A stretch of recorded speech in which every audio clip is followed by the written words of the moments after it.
तुम्हा सर्वांचं माझ्या YouTube चॅनलमध्ये पुन्हा एकदा स्वागत आहे. तर आजच्या व्हिडिओमध्ये आपण इयत्ता 8वीचा जो गणित विषय आहे, तर त्याच्यामध्ये प्रकरण क्रमांक 14 आहे चक्रवाढ व्याज.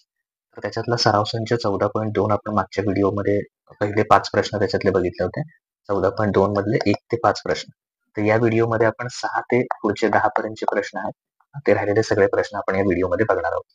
तर प्रत्येक सराव संच जे आहेत 8वीचे त्याची आपण एक प्लेलिस्ट तयार केलेली आहे. त्याची लिंक खाली डिस्क्रिप्शनमध्ये आहे. इथे तुम्ही आधीचे सगळे सराव संच बघू शकता. आता या प्रश्नामध्ये जर बघितलं प्रश्न क्रमांक 6 मध्ये काय म्हटलेलं आहे बघा, 15,000 रुपये चक्रवाढ व्याजाने दशांशे 12 दराने कर्जाऊ घेतले. तर 3 वर्षांनी कर्ज परतफेड करताना किती रुपये द्यावे लागतील? आता याच्यामध्ये व्याज काढण्याचा प्रकार कुठला आहे? चक्रवाढ व्याज. ओके, हा किती रुपये काढलेले आहेत? 15,000 रुपये. म्हणजे आपली मुद्दल किती झाली? P बरोबर 15,000 रुपये. ओके, P बरोबर 15,000 रुपये. आता याचा दर किती आहे? त्याचा दर आहे 12%. आणि किती वर्षांनी? 3 वर्षांनी. म्हणजे n बरोबर किती येणार? n बरोबर 3 वर्ष. ओके, तर ह्या सगळे आपण शोधून घेतले. आता त्याच्यानंतर आपण सूत्र वापरणार, म्हणजे A बरोबर P गुणिले 1 अधिक R छेद 100 त्याचा घातांक किती घेणार? n घेणार. ओके, तर P ची किंमत ठेवली आपण. P ची किंमत किती दिलेली आपल्याला? 15,000 ही ठेवली, गुणिले 1 अधिक R किती दिलेला आहे? 12%, म्हणजे 12/100. त्याचा n किती आहे? इथे किती वर्ष? 3 वर्ष. इथे लिहूया 3 वर्ष, म्हणजे घातांकाचा n बरोबर 3. आता 15,000 पहिल्यांदा आहे तशी किंमत ठेवूया ती, गुणिले याचा छेद समान करण्यासाठी काय करायचं? 100 ने 1 ला गुणायचं. 100 गुणिले किती येणार? 100. आणि त्याच्यामध्ये पुढचे किती मिळवायचे? 12. पूर्ण छेद किती यायचा? 100. त्याचा घातांक 3. ओके, तर आपण ए शोधतो. ए बरोबर 15,000 गुणिले 100 आणि 12 किती येणार? 112/100. आता याचा घातांक किती आहे? 3. त्यामुळे किती वेळा घ्यायचे गुणाकारात? 3 वेळा, कारण घातांक 3 आहे. ओके, तर हे 3 वेळा केलं आपण. आता ए बरोबर इथे शून्याला शून्य काय काय कॅन्सल होतात? हे 2 शून्याला इथले 2 शून्य जातील.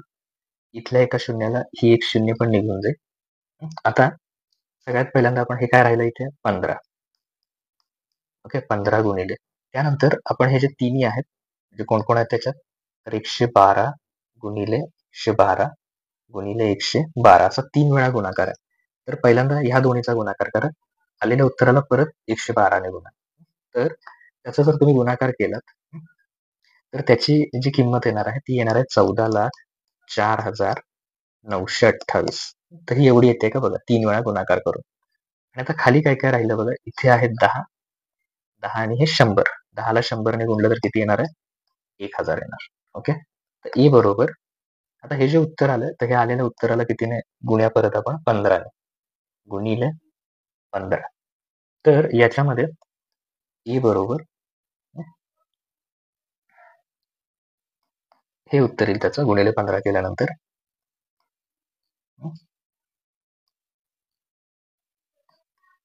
ओके, याच्यामध्ये 2,10,73,920 आणि छेदात किती येणार आहे? 1,000. तर हे आल्यानंतर इथे आता महत्वाची स्टेप आहे. तर इथे बघा 1,000 वर किती शून्य आहेत? याच्यात एकूण 3 शून्य आहेत. तर मागून 3 संख्या यायचं, म्हणजे 1, 2, 3. तर या 9 नंतर काय करायचं? आपण दशांश चिन्ह द्यायचं. लिहिताना कसं द्यायचं? आधी ही संख्या लिहिली आपण, तर मागून किती? 3 संख्या, म्हणजे ह्या 9 नंतर काय करणार? आपण दशांश चिन्ह देणार. 1, 2, 3, कारण 3 शून्य आहेत खाली, त्यामुळे इथे दशांश चिन्ह द्यायचं. कुठे दिला दशांश चिन्ह? आपण इथे दिला. हे तुमचं उत्तर असणार आहे. ओके, म्हणजे थोडक्यात याचं जर उत्तर बघितलं आपण तर 21,073 रुपये 73.92 इतके रुपये काय करावे लागतील? परत करावे लागतील, परत द्यावे लागतील. तर हे लिहायचं वाक्य. तर ते वाक्य लिहूया. 3 वर्षानंतर 21,073.92 पुढची शून्य नाही घेतली तरी चालेल, दशांश चिन्हाच्या पुढचे रुपये परतफेड करावी लागेल. परतफेड करावी म्हणजे कर्ज तेवढं परत करावं लागेल. तर हे झालं आपलं 6व्याचं उत्तर. इथे 1,000 ने भागण्याची स्टेप महत्वाची आहे, ती जराशी व्यवस्थित लक्षात ठेवा. तर आता प्रश्न क्रमांक 7 बघूया. प्रश्न क्रमांक 7 मध्ये दर साल दर शेकडा याच्यामध्ये प्रश्न क्रमांक 7 दर साल दर शेकडा 18 दराने चक्रवाढ व्याजाने एका मुद्दलाची 2 वर्षाची रास 13,924 रुपये झाली तर मुद्दल किती होते ती शोधायची. म्हणजे याच्यात थोडक्यात ती शोधायचं आपल्याला. तर काय काय दिलं ते आधी लिहूया. दर साल दर शेकडा 18 दराने म्हणजे दर किती आहे, दर बरोबर 18%. त्यानंतर किती वर्षाची मुदत आहे, एन बरोबर 2 वर्ष आणि रास दिलेली आहे. रास म्हणजे आपण त्याला काय म्हणतो, ए बरोबर दिलेला आहे 13,924. तर मुद्दल किती येते म्हणजे पी बरोबर किती ते आपल्याला शोधून काढायचं. आता हे शोधत असताना सगळ्यात पहिल्यांदा आपण सूत्र लिहूया. ए बरोबर पी गुणिले 1 अधिक आर छेद 100 आणि त्याचा घातांक किती एन. तर हे सूत्र लिहायचं. आता हे सूत्र लिहिल्यानंतर याच्यामध्ये 13,000 याची किंमत दिलेली आहे आपल्याला 13,924. ती किंमत इथे लिहिली. ती आपल्याला शोधायचं आहे मुद्दल किती आहे ते. 1 अधिक आर छेद 100 आरची किंमत किती आहे 18% म्हणजे 18 छेद 100 आणि एन किती वर्ष आहे 2 वर्ष. ह्या सगळ्या किमती ठेवल्या. आता यावरून पी शोधूया. तर इथे बघा पी गुणिले इथे छेद समान करण्यासाठी काय करायचं 100 ने 1 ला गुणायचं 100 1 100 त्याच्यामध्ये किती मिळवलं आपण 100 1 100 आणि हे 18 म्हणजे 118 छेद किती येणार 100 आणि वर्ग असल्यामुळे गुणाकार किती वेळा गुणाकारात संख्या किती वेळा द्यायच्या 2. 118 छेद 100 गुणिले 118 छेद 100. 100 ने 1 ला गुणलं अधिक 18 मिळवले 118 आले आणि वर्ग असल्यामुळे 2 वेळा लिहिला. आता ते लिहिल्यानंतर इथे पी ची किंमत आपल्याला शोधायची. तर काय करायचं पी आहे तिथे ठेवूया आपण या बाजूला इकडं. ओके इकडची संख्या काय होती बघा आपली 13,924. इथं सुद्धा लिहू शकता तुम्ही 13,924. आता ह्या दोन्हींना काय करायचं इकडे आणायचं या बाजूला म्हणजे 118 आता इकडे आणताना काय होतं बघा तर याचा गुणाकार व्यस्त होतो म्हणजे अंश आणि छेद बदलतो. हा 100 आहे तो वरती आहे ना कारण समीकरणाच्या उजव्या बाजूकडून इकडे डाव्या बाजूकडे येताना काय होणार अंश आणि छेद बदलणार म्हणजे 100 छेद 118 गुणिले इकडे पण काय होणार वरती 100 येणार 100 छेद 118. ओके एका बाजूकडून दुसऱ्या बाजू गेल्यामुळे त्याचा अंश छेद बदलणार. आता ते केल्यानंतर इथे बघा हे जे दिलेलं आपल्याला 13,924 तर त्याला आपण 118 ने भागायचं 118 1 118 आणि याला पूर्ण 118 ने जर भागलं तर त्याचं उत्तर किती येणार आहे 118 येणार. तुम्ही भागाकार करून बघा त्याचा 118 ने भागून. परत इथे जो 118 1 118 आणि इथं पण 118 1 118 1 न गुणून किंवा भागून काही फरक पडणार नाही म्हणजे पी बरोबर काय राहणार आहे फक्त इथे 100 गुणिले 100. 100 गुणिले 100 केल्यावर काय होणार फक्त 0 2च्या किती होणार 2 आणि 2 4 म्हणजे पी बरोबर किती येणार आहे 10,000. हे त्याचं अचूक उत्तर आहे. त्यामुळे मुद्दल किती होते मुद्दल होते 10,000. तर लिहू शकता बरोबर मुद्दल बरोबर रुपये 10,000. ओके हे त्याचं अचूक उत्तर आहे. आता प्रश्न क्रमांक 8 बघूया. शहराच्या एका उपनगराची लोकसंख्या विशिष्ट दराने वाढते. आजची लोकसंख्या आहे ती 16,000 आहे आणि 2 वर्षानंतरची लोकसंख्या 17,640 असतील तर लोकसंख्या वाढीचा दर किती आहे तो शोधून काढायचा. तर याच्यामध्ये इथे सुरुवातीला जी मूळची लोकसंख्या आहे म्हणजे आजची ती आहे 16,000 त्यामुळे पी ची किंमत किती लिहायची पी बरोबर 16,000. आता 2 वर्षानंतरची लोकसंख्या साधारण किती असेल म्हटलं 17,640. 2 वर्षानंतरची म्हणजे त्याची किंमत ई घ्यायची म्हणजे ती किती आहे 17,640. ओके एन किती वर्षानंतरची माहिती दिली 2 वर्षानंतरची आणि आपल्याला लोकसंख्येचा दर शोधून काढायचा वाढीचा दर किती आहे तर आर बरोबर काय करणार प्रश्नचिन्ह. तर आता एचं सूत्र लिहिणार त्यात किमती टाकूया आणि आर शोधूया. ए बरोबर पी गुणिले 1 अधिक आर छेद 100 त्याचा घातांक किती घेणार एन. आता ए ची किंमत टाकूया 17,640. तर ही ए ची किंमत टाकूया 17,640. ओके त्याच्यामध्ये एन इकडे बरोबर पी गुणिले पी ची किंमत किती आहे 16,000. 1 अधिक आर छेद 100. आता आर ची किंमत शोधायची त्यामुळे आर आहे तसा ठेवा त्याचा घातांक 4 छेद 100 घातांक एन ची किंमत मात्र आहे आपल्याकडे एन बरोबर किती वर्ष 2 वर्ष. तर या सगळ्या किमती ठेवल्या आपण.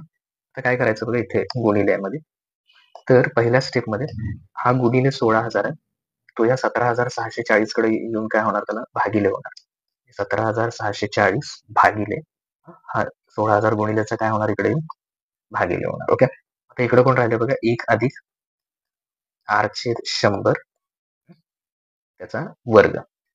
आता इथे जर आपण बघा शून्याला शून्य काय केली, घालवली, तर काय काय राहिले मग संख्या? फक्त इथे कोण राहिलं, 1764 आणि खाली किती राहिले, 1600. तसं इकडचं आहे तसं ठेवा, 1 अधिक r/100 त्याचा वर्ग. आता आपल्याला जर सोपं रूप द्यायचं असेल तर आधी हा छेद घालवायला पाहिजे आपल्याला. ओके, सॉरी, हा घातांक घालवायला पाहिजे, 2 आहेत. तो घालवण्यासाठी इथे एक महत्वाची स्टेप लिहायची, दोन्ही बाजूस, ओके, आता मी शॉर्ट मध्ये लिहितो, तुम्ही पूर्ण वाक्य वर्गमूळ घेऊन दोन्हीकडे काय करायचं, वर्गमूळ घ्यायचं. म्हणजे इकडेही वर्गमूळ घ्यायचं, 1764चं वर्गमूळ छेद 1600 याचं वर्गमूळ घ्यायचं आणि या बाजूलाही वर्गमूळ घ्यायचं, 1 अधिक r/100 त्याचा वर्ग. ओके, आता जर का तुम्ही याच्यामध्ये बघितलं, 42 गुणिले, जर 42 केले, कसं काम करून बघा, 42 गुणिले 42 तर किती येतं, 1764. ओके, त्यामुळे 1764चं वर्गमूळ किती येणार, 42. तसं 40 गुणिले 40 केले की 1600 येतं, त्यामुळे 1600चं वर्गमूळ किती येणार, 40. आणि इकडे काय होणार, इकडे वर्ग आणि वर्गमूळ एकमेकांच्या बरोबर विरुद्ध आहेत, ते निघून जातील आणि आतमध्ये कोण राहील, फक्त हा 1 अधिक r/100. ओके, आता जर का तुम्हाला r ची किंमत काढायची असेल तर r/100 आहे तिथे ठेवा, हा अधिक 1 इकडे येऊन काय होणार, वजा होणार. म्हणजे 42/40 वजा किती येणार, 1 इकडे आला आणि इकडे कोण राहिला, r/100. आता इथे आहे तसं ठेवूया, r/100. आता काय होईल बघा, 40 गुणिले 1 केले, 40 एक्के 40, 42, 40 गुणिले 1 केले, 40 एक्के 40 आणि पूर्ण छेद काय करायचा, 40. छेद समान करण्यासाठी 40 एक्के 40 केले, 42 मधून 40 वजा आणि पूर्ण छेद 40. तर ते केल्यानंतर इथे 42 मधून 40 म्हणजे किती उरणार याचं उत्तर, ते उरणार 2/40 r/100. ओके, तर आता काय करा, जर तुम्हाला r ची किंमत पाहिजे असेल, इकडे r लिहूया, इथं कोण आहे ऑलरेडी, 2/40. हा छेदात आहे, छेदात आहे म्हणजे भागिले, तो इकडे येऊन काय होणार, गुणिले होणार. 100 गुणिले झाला भागिलेच. मग आता बघा इथे शून्याला ही शून्य गेली, परत 2 एक्के 2, 2 दुनी 4, परत 2 एक्के 2, 2 पंचे 10.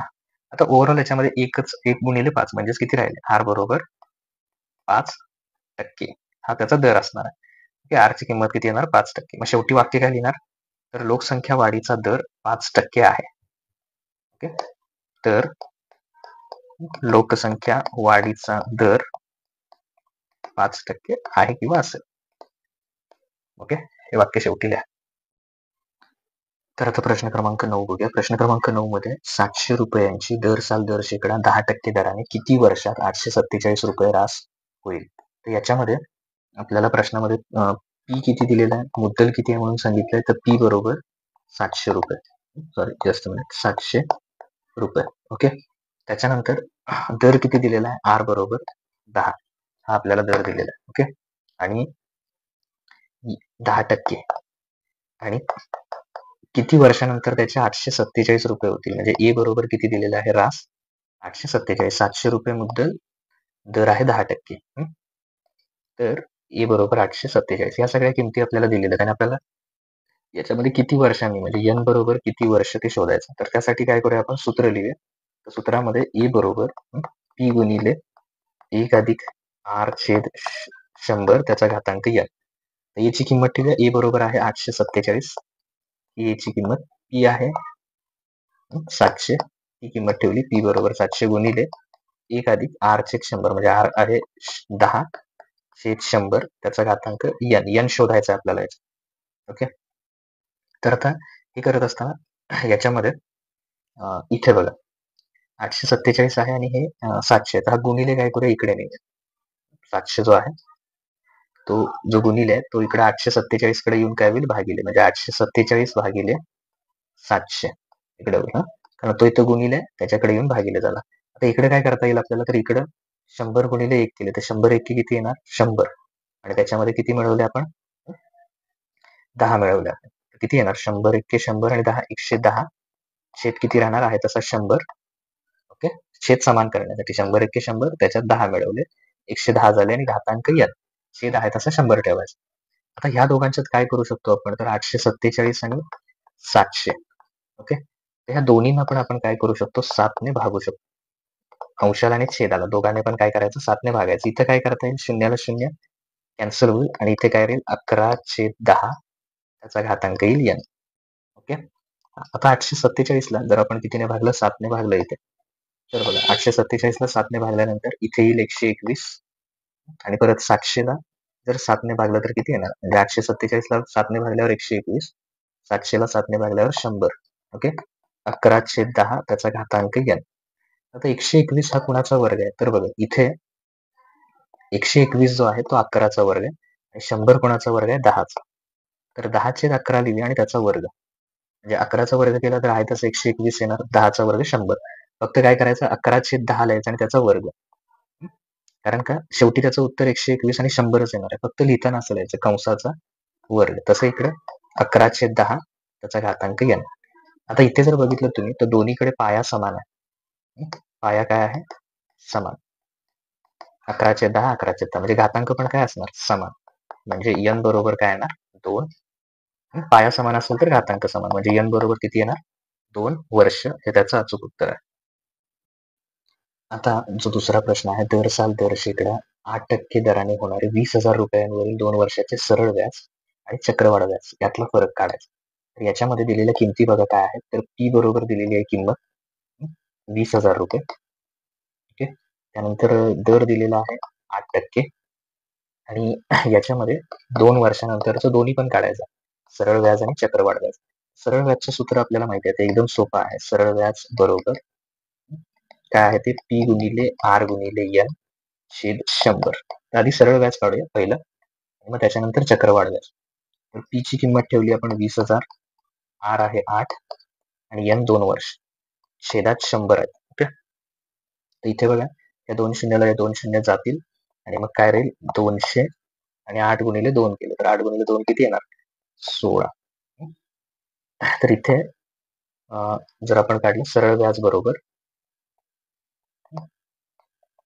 16 दुनी 32 आणि वरच्या 2 शून्य म्हणजे 3,200 रुपये काय येणार, त्याचं व्याज येणार. आता दुसरा त्यातला भाग काढूया, चक्रवाढ व्याज. त्याच्यामध्ये आधी ए काढावं लागतं, म्हणजे रास मिळणार आपल्याला. ते सूत्र लिहूया, 1 अधिक R छेद 100 त्याचा घातांक n.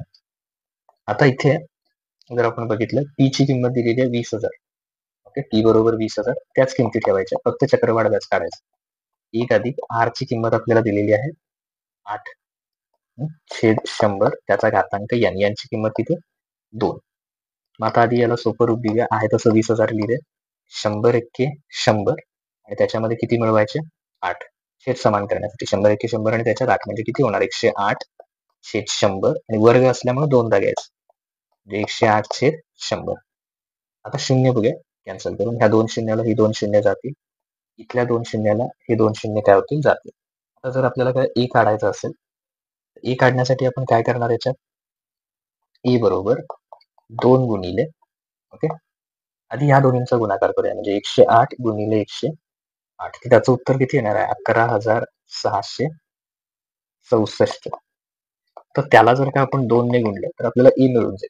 किती करायचं, गुणिले 2, त्याचं उत्तर किती येणार आहे, 23,328. हे आलं ए. मग आता आपल्याला काय काढायचं आहे, चक्रवाढ व्याज. तर चक्रवाढ व्याज कसं काढणार, ए मधून काय वजा करणार, पी. ए किती आला, 23,328 वजा पी किती दिला होता आपल्याला, 20,000 मुद्दल. 8 2 3 3 म्हणजे 3,328 हे काय आलं, चक्रवाढ व्याज आलं. मग फरक, तिसरा भाग काय त्याच्यामध्ये, फरक. तर दोन्ही मधला फरक, दोन्ही आधी काढून घेतले, फरक कोण जास्त आहे, चक्रवाढ व्याज वजा सरळ व्याज. चक्रवाढ व्याज किती आले, 3,328 आणि सरळ व्याज आपलं किती आलं होतं, 3,200. हे वजा केल्यानंतर 8 2 3 मधून 2 गेले, म्हणजे 128 रुपये हा त्या दोन्हीतला काय असणार आहे, फरक असणार आहे. ओके. चक्रवाढ व्याज वजा सरळ व्याज. तर अशा पद्धतीने तो फरक, म्हणजे आधी सरळ व्याज काढून घ्यायचं, नंतर चक्रवाढ व्याज काढून घ्यायचं आणि चक्रवाढ व्याज काढून झालं की दोन्हीतला फरक. इथे तुमचं पूर्ण 10 प्रश्न आहेत ते झालेले आहेत. पुढील व्हिडिओमध्ये आपण पुढचं प्रकरण सुरू करूया.